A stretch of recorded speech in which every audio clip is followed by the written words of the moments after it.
I'll be going for Bud. You know, if he fight Canelo, I'll be going for him. I mean, I don't know if he's gonna win or lose, but I definitely be going for Crawford. I think if anybody can pull it off, he can pull it off. Mm-hmm. Do you feel that Canelo's gonna win? No. Really? No. So you would put your money on Crawford? Yes. You make money. I was almost 40 years old when I cooked this dude. Easy. Right now, I think Crawford is a little better than Mayweather, but Canelo have more experience right now. Errol Spence Jr. has shared his thoughts on the highly anticipated showdown between Canelo Alvarez and Terence "Bud" Crawford, a dream fight that has fans buzzing. Known for his sharp boxing IQ and no-nonsense opinions, Spence gave an honest assessment of the potential clash. He broke down the contrast between Canelo's power and size advantage and Crawford's elite timing, adaptability, and ring IQ. Spence's analysis offered fans an inside look at how top-tier fighters view this super fight, adding more intrigue to what could be one of boxing's greatest matchups in recent years. What do you think of that fight? I think it's a great fight, especially at 160. I'm a guy that, you know, sucks down at 147. I mean, I really think that a lot of people see probably 80-70% of who I really am in 147 pounds. And I'm a guy, especially when I got WC belt, it helped me go up in weight. You know, I had an IVF and 10-pound weight limit after the weigh-ins and things like that, so it helped me out a lot too. But I'm a guy that outgrown the weight. You know, I'm just holding around because I want to be undisputed champion at 147. But if it's a great fight at 160, you know, I can definitely move up to 160 and fight them easily. Errol Spence Jr. has firmly backed Terence Crawford in the highly anticipated clash against Canelo Alvarez. Speaking in multiple interviews, Spence praised Crawford's pursuit of greatness, saying, "If anyone can move up and beat Canelo, it's him." While Spence stopped short of predicting the outcome, he made his support clear. "I don't know if he'll win or lose, but I'm definitely rooting for Crawford." It could happen. I mean, why not? If Crawford want to challenge himself to be great, let him try to be great, you know. So, you know what I'm saying? I'm with it. So, you know, I'll be going for Bud. You know, if he fight Canelo, I'll be going for him. I mean, I don't know if he's gonna win or lose, but I definitely be going for Crawford. I think if anybody can pull it off, he can pull it off.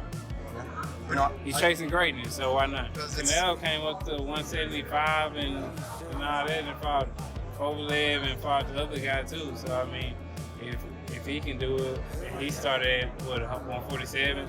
So I mean, if he's doing it, why can't Crawford do it? Spence's admiration for Crawford partly stems from first-hand experience.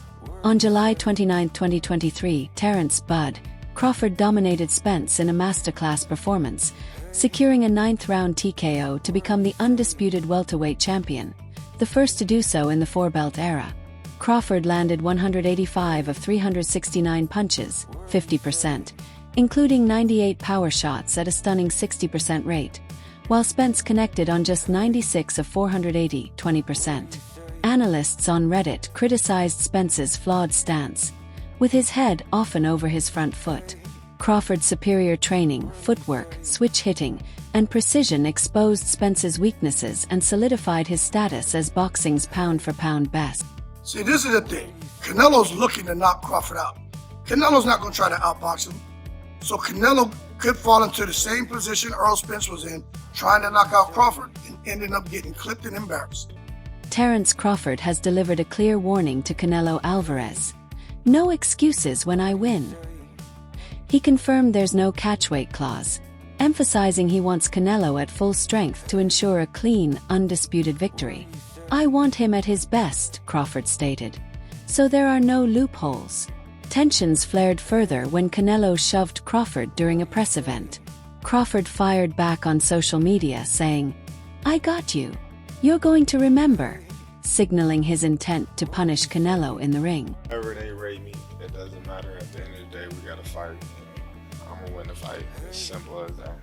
Can I ask you about if there's any rematch clause with this fight with Canelo? No, it's not. Is that something you push for? No, I didn't. And there's any weight restrictions to the fight at all? No, it's not.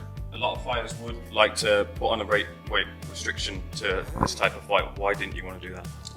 Because I want him at his best. I don't want no excuses. I don't want no, reasons why, he didn't feel good or anything. I want him at his best. There's a lot of experts that think Canelo's not the same fighter. His punch output's a lot less. What do you think, considering the last 12 months or so? Is he the same fighter he was maybe a few years ago? I think he is. I just think, he just wasn't up for the skull fight. I think, different fighters bring different, energies out of other fighters. A lot of people are judging you on the Majimov fight, saying you struggled moving up in weight, you're going further up in weight, and they're saying that's going to go against you based on the Majimov fight. How do you kind of reply to that? Oscar de la Hoya remains conflicted about the potential clash between Canelo Alvarez and Terence Crawford. He acknowledges that Canelo's natural size, durability, and punch resistance at 168 pounds make him a formidable opponent. Canelo has absorbed heavy shots from Sergey Kovalev at light heavyweight, traded punishing blows with Gennady Golovkin over 3 brutal fights, and stood firm against Dmitry Bivol's power, proving his resilience at the highest levels. In contrast, Crawford would be jumping 2 full weight classes to super middleweight, with no prior experience against true 168-pound power punchers. Critics point out that Crawford's speed and power showed signs of decline even at 154, and question how he'll handle sustained damage from naturally bigger fighters. Still, De La Hoya praises Crawford's boxing IQ, adaptability, footwork, and calls him a master akin to Bruce Lee. He believes Crawford's heart and intelligence give him a genuine shot, but cautions that historically, a good little man has never beaten a good big man. As a result, De La Hoya remains on the fence, appreciating both fighters' strengths without making a firm prediction. Dan Raphael kind of made a great point when talking about the sizes. Because he said, if you look at them two together now, they look the same size. He said people have got the idea of the size thing wrong. It's not looking at them as a physical package. It's who has absorbed the bigger shots in the weight division. So, and it was good. It was a very good point. He was like, Canelo has been hit by light heavyweights and super middleweights for the better part of a decade. Basically. He's so used to taking those shots. Whereas Crawford hasn't. Crawford's been hit by 140 guys and 147 guys for the best part of a decade. Yeah. What's Crawford going to be like? So basically trying to say, Canelo could easily absorb Crawford shots. Can Crawford easily absorb Canelo's punches? If you're taking shots from Triple G, Sergey Kovalev, Dmitry Bivol, and you're staying on your feet, not getting hurt, not even getting wobbled. Not even getting wobbled, just literally shaking it off. Yeah. You can take Terence. Hall of Fame legend Sugar Ray Leonard understands the challenge Crawford faces in moving up to fight Canelo. Speaking to the media, Leonard reflected on his own experience jumping weight classes, admitting, "It's a big difference. Every time he hits me, he hurts me. But you can do it." He encouraged Crawford to lean on his strengths. Stay on the outside, use mobility, and fight smart to neutralize Canelo's pressure. Still, despite Leonard's support, voices of caution continue to echo throughout the boxing world. What about Crawford do you think can bridge the weight gap, or like with you, what did bridge the weight gap? Because a lot of people are just saying, hey, Canelo's just too big for someone like Terence. That's true, but you know what, there's always a way. There's always a way. There's always a way to win. Rising welterweight star Jaron Boots, Ennis issued a warning to Terence Crawford, calling the two-division leap risky without a tune-up at 160 pounds. Ennis highlighted Canelo's proven knockout power, capable of flooring fighters over 200 pounds. While he respects Crawford's skills, Ennis believes the size gap is significant and that Canelo holds the edge unless Crawford adjusts both his strategy and condition. More towards Canelo, because like I said before, he been pitting big guys out and down, and Canelo not even really a 68 pounder. He probably really should be at 60 maybe, and he been hurting these guys. I think he be dropping these guys and things like that. So and them guys be way bigger than him come fight night. I know that for sure. They be probably close to 200 pounds, and he dropping those guys like that. So I don't know. It's gonna be a great fight. The fans want to see it. So so be it. I think Crawford should take a warm-up fight. At like 60, or like at least at 60, just to get his body, to fill into somebody a little bit bigger, and things like that. I know when you go up in weight, you gotta, develop that power and not develop the power, but like put that muscle on and be heavier and things like that. So he might not want to take a fight because he's trying to build up right now, but I think he should, just to stay sharp and that way he don't have like a long layoff or anything like that. Amir Khan, having faced both men in their primes, sides with Terence Crawford. He praises Crawford's exceptional boxing IQ, footwork, movement, and precise power, noting how difficult Bud was to hit compared to how easily he landed on Canelo. While Khan acknowledges Canelo's superior one-punch knockout power, he believes Crawford's ring intelligence and tactical sharpness give him a real chance if he fully respects the risks of moving up in weight. Them both. Like, what are the differences between them? Canelo's stronger and is easily hit. Very easily hit, very easily. Compared to when I fought against Crawford, I couldn't hit clean. They both hit hard because, and you can see the strength when I was fighting against Crawford. He is very strong as well. So, look, yeah, but why does he need to give that much away? He's pound for pound #1 in the world. Why does he have to go for fighting Canelo? I think that Crawford could beat him because Crawford is a big 147 fighter and is strong as well, which a lot of people don't give him the credit for. I think that fight, if it does happen, as long as Crawford stays away and just boxes and be smart, he can win that fight. I think Crawford's a better fighter than Charlo, and he's a smart fighter as well. He switches and everything, so that would be a very good... Legendary commentator Jim Lampley views the Canelo vs. Crawford clash as one of boxing's biggest modern spectacles. He hails Crawford as the sport's most complete fighter, comparing his adaptability and counterpunching to the great Sugar Ray Robinson, capable of frustrating Canelo over 12 rounds. However, Lampley slightly favors Canelo, citing his elite bodywork and proven durability at super middleweight. He believes Crawford must deliver a flawless boxing performance to win, warning that even a single mistake could allow Canelo's power to dramatically shift the fight's momentum. Crawford is going to fight Canelo because even if I have some doubts and misgivings about the size matchup, it is two action fighters who like to fight aggressively at times, not all the times, going against each other, and we'll see who can open the other person's tuna can, so to speak. Legendary trainer Teddy Atlas remains steadfast in his support of Terence Crawford. "I ain't going against Crawford, he's special," Atlas declared, citing Crawford's elite ring IQ, timing, and perception as the X factor that can neutralize Canelo's power and experience. While acknowledging Canelo's pedigree, Atlas believes the Mexican star has noticeably slowed down. He argues that Crawford's adaptability and past success at 154 pounds give him the confidence and skill to handle the jump to 168. Still, not all trainers share Atlas's belief in Crawford's dominance at super middleweight. Maybe he's a little overrated. Terence Crawford versus Canelo Alvarez at 168 pounds. Canelo's really good. But I think Crawford is special. I know he hasn't fought the resume everyone wants, but you have that or you don't have that ingredient. I think he has it. Canelo's really good. He's tremendous. But could he be a tiny bit overrated? The greatness is within Crawford. It's in his desire, it's in his mind, it's in his makeup, where he came from. I know he's moving up in weight class, getting carried, but those intangibles, I believe that he has them. Joel Diaz, who trained Israel Madrimov, bluntly stated that Terence Crawford has no realistic chance against Canelo Alvarez. Diaz revealed that the key to beating Crawford lies in relentless body attacks, an area most opponents overlook. While Crawford's switching between orthodox and southpaw makes headshots difficult, his midsection remains exposed. Madrimov targeted Crawford's ribs and liver early, causing visible swelling and reducing his effectiveness.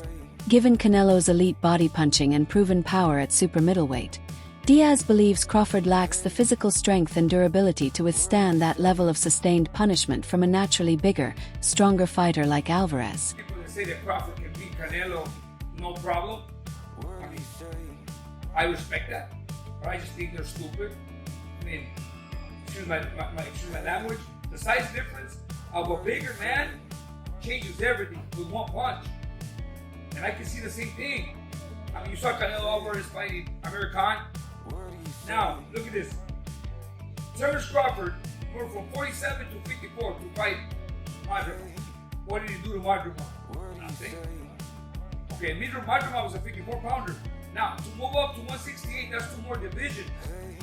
Canelo Alvarez will take any punch any punch from Crawford, but I don't think Crawford will take any punches from Canelo. Remember, Canelo got hit by Triple G, the heaviest getter in that division. And Canelo took those shots like a champ.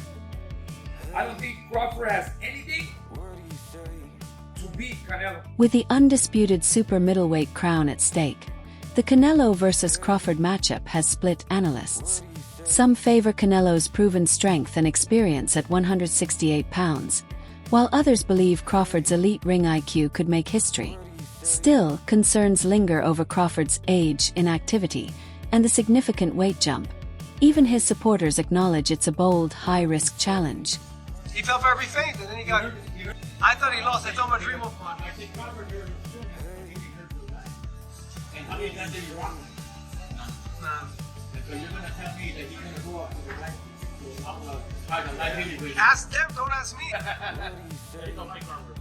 think I like Crawford, and in a lot of points I like Crawford, but on this one it's just a bigger version of him, and I don't think so. And again, he's beaten. You're talking about a guy who pro debuted at 126 pounds featherweight, and then you're talking about a guy who pro debuted at a junior welterweight. So they've always been a big difference in divisions. Featherweight, junior, light. So 4 divisions. But also look at their resumes. Who did Crawford beat? What's his biggest win besides Spence? Sean Porter, Errol Spence. Trump. Besides Spence, like Because Spence was after 2 accidents. He wasn't the same. No, after Mikey, Spence wasn't the same. Who did Crawford beat besides Spence? Promoter Samson Lucas offers a different take, suggesting the fight feels more like a business move than a purely athletic contest. He questions the safety and competitive legitimacy of the matchup, hinting it may be driven more by marketability than sport. Yet, in the court of public imagination, fans remain hopeful. In one fan-made simulation, Canelo dominates round 1 with sharp body and head shots. But in round 2, Crawford roars back, landing a flurry that opens a cut and sends Canelo to the canvas. Other predictions where I say Crawford can possibly win if he capitalizes on what he's good at, being aggressive, being just going for it, going with the flow and just feeling it. If he doesn't feel himself, it's not gonna happen. But if he feels himself, and if Canelo maybe doesn't, who knows? That's the reason why I think probably Canelo is gonna win, because it's a factor. It really depends on these little things, but it doesn't matter because they're called excuses. Those things which are mentioned after a certain fight are just excuses. So whatever happens, happens. If Canelo loses, he loses. The highly anticipated showdown between Canelo Alvarez and Terence Crawford has the boxing world buzzing. Supporters of Crawford believe his timing and ring generalship could outclass Canelo, while others argue the Mexican star's size and power will be too much for Bud to overcome. Whether it becomes a legacy-defining victory for Crawford or another milestone in Canelo's Hall of Fame journey, this matchup promises a thrilling display of skill, will, and strategy. Sure. He just said that Terence Crawford was going to get watched by Canelo. I don't think his word is really worth that much. Do you think she need a year? No, she needs till January, February. That's the timeline. She needs 6 to 8 months. She said out of her own mouth that she's in shape. She can come back. She told me that I'm too small for her. I'm not skilled enough for her. She punches too hard. And if she comes to get me, I won't be able to keep her off me. So stand on that. Take this $15 million and come get your ass whipped. Terence gotta be Terence, bro. He's a real deep thinker. He processed fights like nobody else. And he's processed this Canelo fight. He's seen it. He went through it 2 or 3 times already. He knows how this ends. You can tell the way he shadow boxes. He visualizing Canelo being right there in front of him. You understand? Look at the movement. That's all you got to do. Look at the movement. And that's the type of master boxer that Canelo is going to be facing. And the only thing I say is Canelo hasn't faced an opponent like this in a long time. You know what I mean? I think Canelo's going to have to go back to the Caleb Plant fight and look that good that active, that, you feel me, moving with that type of grace to beat Terence Crawford. Because weight ain't gonna make the difference. It ain't gonna be the weight. It's gonna be the skill set. Do you think Terence Crawford has what it takes to dethrone Canelo at super middleweight? Or will Canelo's power and size prove too much? Drop your predictions in the comments below.